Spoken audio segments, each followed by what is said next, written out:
वही हुआ जिसका अंदाजा महाराष्ट्र में लगाया गया था। महाराष्ट्र की सियासत में पेच फंसाते फंसाते बेचारे एकनाथ शिंदे ऐसा फंसे कि अब ना तो मुख्यमंत्री की कुर्सी मिल पाई और ना ही मलाईदार विभाग।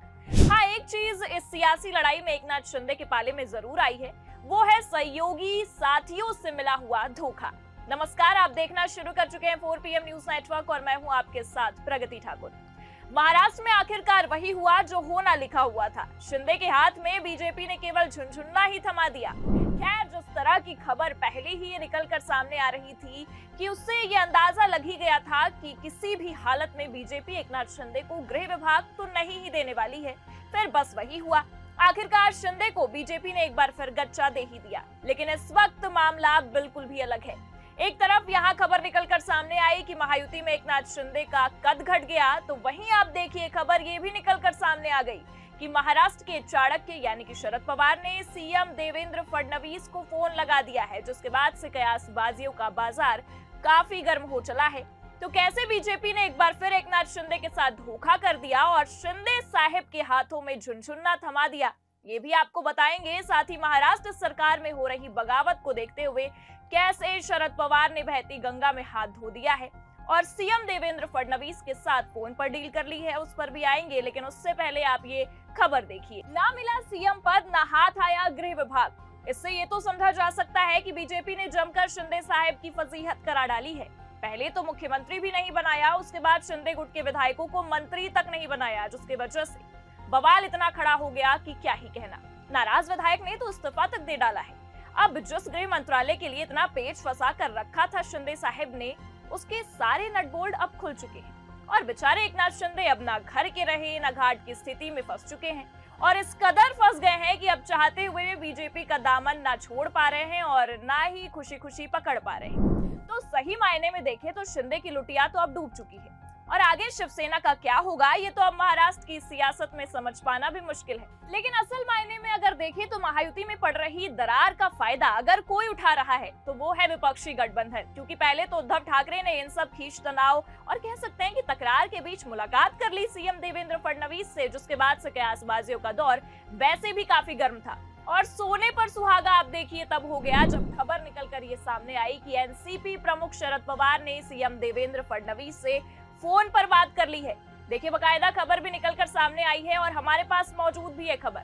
चुनावी तैयारी में जुटे देवेंद्र फडणवीस, शरद पवार ने सीएम को लगाया फोन, उधर अजित दादा ने यूं भुजबल को निपटाया।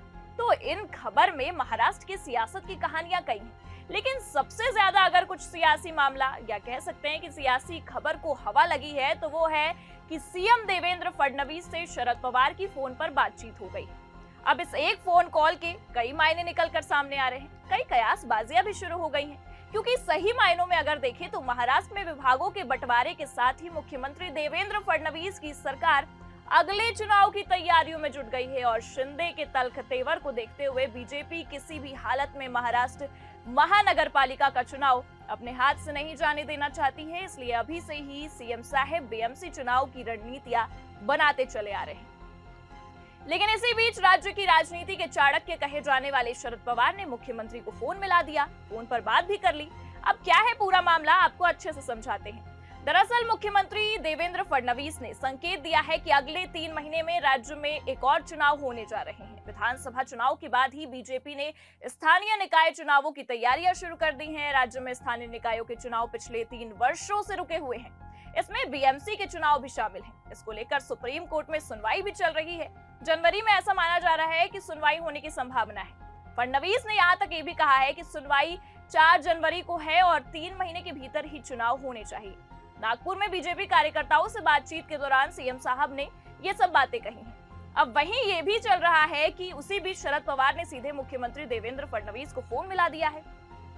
दोनों की अगर हम देखें तो फोन पर बातचीत की खबरें अब चर्चा का विषय भी बन गई है, लेकिन इसे राजनीतिक मोड़ अब दिया जा रहा है। हाँ, बातों को टाल मटोल करके राजनीतिक मोड़ देना इस वक्त लाजमी है, क्योंकि सहयोगियों की नाराजगी और इधर विपक्षियों के साथ तालमेल बिठाना कहीं न कहीं सियासी भूचाल ला सकता है।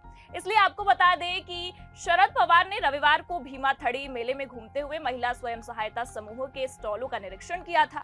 इसी समय उन्होंने फडणवीस को फोन किया और उनसे पुणे में भीमथड़ी यात्रा और दिल्ली में साहित्य सम्मेलन में आने का अनुरोध भी कर लिया। इससे पहले भी आपको बता दें कि पवार ने रविवार सुबह मोदी बाग में साहित्य सम्मेलन आयोजकों से मुलाकात की थी। इसी पृष्ठभूमि में शरद पवार ने मुख्यमंत्री से फोन पर बातचीत भी कर डाली थी। पवार ने फडणवीस से बीड में सरपंच संतोष देशमुख की हत्या और परभड़ी में सोमनाथ सूर्यवंशी की मौत के मामले को देखने का भी अनुरोध किया था। अब यहाँ पर अगर हम देखें तो अनुरोध करने का दौर भी शुरू हो गया है। अब जहाँ एक तरफ उद्धव ठाकरे सीएम फडणवीस से मुलाकात करने पहुंच जाते हैं और इधर शरद पवार सीएम को फोन मिला देते हैं, तो इससे ये साफ साफ समझा जा सकता है कि बीजेपी है तो बहुत बड़ी मास्टरमाइंड और एकनाथ शिंदे बीजेपी के इस खेल को समझ नहीं पाए और बुरी तरह से फंस गए। महाराष्ट्र विधानसभा चुनाव में सबसे ज्यादा सीट जीतकर सबसे ज्यादा पावर में बीजेपी आ चुकी है और पूरी तरह से बीजेपी इस चीज का फायदा उठाते भी नजर आ रही है। सहयोगी दलों को बहला फुसलाकर सारे पावर अपने पास कर लिए और सहयोगियों को झुनझुना पकड़ा दिया। और अब आप देखिए वो विपक्ष जो इनके खिलाफ बयानबाजियां करते नहीं थकता था, काफी आरोप प्रत्यारोप का दौर चला था, आज वो भी सीएम के इर्द गिर्द ही घूमता फिर रहा है।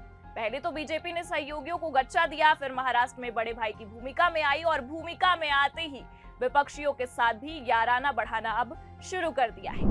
क्योंकि असल मायने में अगर देखें तो अगर एकनाथ शिंदे अभी भी कोई तल्ख तेवर दिखाकर बगावत करने पर उतरते हैं तो बीजेपी बहुत जल्द शिंदे को पार्टी से जाने का रास्ता दिखा सकती है। और कहीं ना कहीं ये हलचल या कह सकते हैं कि ये कयासबाजियां विभागों के बंटवारे के बाद से ही तेज हो गई है कि आगामी चुनाव को लेकर अब भारतीय जनता पार्टी अपनी रणनीतियों पर काम करना शुरू कर चुकी है और इन रणनीतियों की शुरुआत भी एकनाथ शिंदे की उम्मीदों पर पानी फेर रही है। क्योंकि फिलहाल अगर हम देखें तो अजित पवार के हाथों में तो वित्त मंत्रालय भी चला गया और साथ ही पहली सरकार में जो पद बरकरार था डिप्टी सीएम का, वही पद अभी भी बरकरार है। तो अजित पवार का यहाँ पर कुछ घाटा नहीं हुआ, बल्कि उनके तो दोनों हाथों में लड्डू है।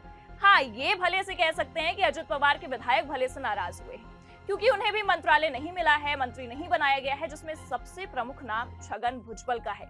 मंत्री नहीं बनाए जाने के कारण एनसीपी के वरिष्ठ छगन भुजबल नाराज है। लेकिन अब कहीं ना कहीं ये भी खबरें सामने आ रही हैं कि अजित पवार ने उन्हें भी निपटाने के लिए चाल चल दी है। पहले तो भुजबल के समर्थकों ने अजित पवार के खिलाफ मोर्चा संभाल लिया था, लेकिन अब खुद अजित पवार भुजबल को साइडलाइन करते नजर आ रहे हैं। भुजबल की नाराजगी का खामियाजा अजित पवार को ना भुगतना पड़े, इसके लिए अजित पवार ने नासिक में एक नेता को ताकत देने भी शुरू कर दी है। क्योंकि खबरें तो ये भी आ रही थी कि भुजबल की बातचीत शरद पवार गुट के नेताओं से भी हो रही है। तो यहाँ पर अगर हम देखें तो महाराष्ट्र की सियासत में अब अगर असल मायने में देखा जाए तो दल बदल की राजनीति शुरू हो चली है और इसमें सबसे बड़ा घाटा केवल और केवल एकनाथ शिंदे जी का है। क्योंकि पहले तो अगर हम देखें तो मुख्यमंत्री पद भी नहीं मिला और जिस मलाईदार विभाग की मांग कर रहे थे एकनाथ शिंदे, वो भी छीन लिया गया और अब तो खुद के नेता विधायक ने भी दगा दे दिया है। तो फिलहाल इन सब के बाद आपको क्या लगता है, क्या शिंदे की शिवसेना को बीजेपी ने पूरी तरह से खत्म कर दिया है और महाराष्ट्र की सियासत से अब शिवसेना यानी कि शिंदे गुट अब गायब होने वाला है? फिलहाल अपनी प्रतिक्रिया कमेंट करके जरूर बताइएगा और खबर कैसी लगी लाइक और शेयर जरूर करिएगा। अगर आप चैनल पर नए हैं तो सब्सक्राइब करना भी मत भूलिएगा। देखते रहिए 4PM न्यूज नेटवर्क। नमस्कार।